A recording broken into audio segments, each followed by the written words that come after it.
একসময় এক বনের মধ্যে একটি খরগোশ আর একটি কচ্ছপ বাস করত। খরগোশটি ছিল খুবই গর্বিত। সে সব সময়ই তার গতি নিয়ে গর্ব করত এবং কচ্ছপটি ছিল শান্ত। খরগোশ কচ্ছপকে নিয়ে উপহাস করত তার ধীরে চলার জন্য। একদিন খরগোশ কচ্ছপকে বলল, তুমি এত ধীরে চলো, আমার সাথে দৌড় প্রতিযোগিতা করবে? কচ্ছপ শান্তভাবে উত্তর দিল, হ্যাঁ, কেন নয়, চেষ্টা করলে সবই সম্ভব।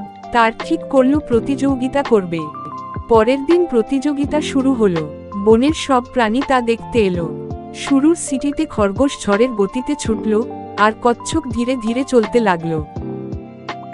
কিছু দূর যাওয়ার পর খরগোশ ভাবল, কচ্ছপ তো অনেক পেছনে, একটু বিশ্রাম করি, কচ্ছপ আসার আগেই আমি জিতব। সে একটি গাছের নিচে শুয়ে ঘুমিয়ে পড়ল। অন্যদিকে কচ্ছপ ধীরে ধীরে কিন্তু না থেমে এগিয়ে চলল।